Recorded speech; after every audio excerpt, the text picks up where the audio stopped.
இந்த பதிவை கேட்டுக்கொண்டிருக்கும் நல்ல உள்ளங்களுக்கு உங்கள் சுவாமிநாதன் ஜோதிடரின் அன்பான வணக்கங்கள். இன்றைக்கு நம்ம யூடியூப் சேனல்ல கலப்பு எண்ணெய் கொண்டு தீபம் ஏற்றுவதால் வரும் தீமைகளும் நன்மைகளும் பத்தி இந்த பதிவின் மூலம் தெரிந்து கொள்ள போகின்ற மக்களே, அதற்கு முன்னாடி நம்ம யூடியூப் சேனல் யாரெல்லாம் சப்ஸ்கிரைப் பண்ணுங்க, ஷேர் பண்ணுங்க, லைக் பண்ணுங்க. பதிவுக்குள்ள போயிடலாம். 5 எண்ணெய் 3 எண்ணெய் கூட்டி விளக்கேற்றினால் நல்லது என்று வரும் செய்திகளை நம்பி அப்படியே தவறு செய்யும் அப்பாவி மக்கள் கவனத்திற்கான இந்த பதிவு.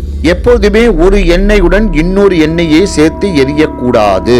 அதர்வன மாந்திரிகத்தில் அசுப நிகழ்வுகளை தன் விரோதிக்கு ஏற்படுத்த தந்திரமாக கையாண்ட முறைதான் கூட்டு எண்ணெய் தீப வழிபாடாகும். அதேபோல் தன் குறை தீரவும் கடுமையான பிரச்சனைகள் விலகவும் பல எண்ணெய் கொண்டு தீபம் ஏற்றும் வழக்கம் இருந்துள்ளது. இந்த வழக்கம்தான் இன்று தவறாக கையாளப்படுகின்றது.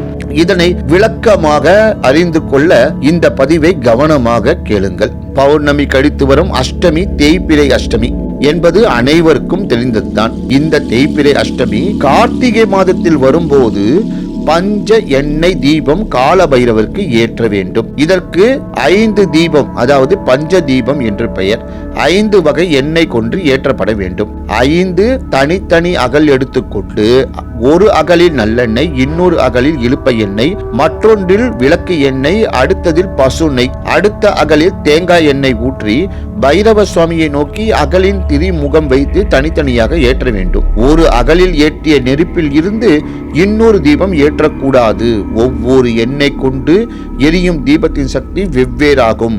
ஒன்று இன்னும் ஒன்றோடு சேரக்கூடாது. சக்தி மோதல் உண்டாகும். இவ்வாறு தனித்தனியாக ஏற்றி வழிபட்டால் தீராத பிரச்சனையும் தீரும். இந்த முறையில் பில்லி, சூன்யம், வம்பு வழக்கு தீர, நோய் போன்ற பிரச்சனைகளுக்கு மட்டும் தீர்வு கிடைக்கும் என்று கூறி இந்த சிறப்பான ஆன்மீக பதிவை நிறைவு செய்கிறேன். நன்றி, வணக்கம், வாழ்க வளமுடன்.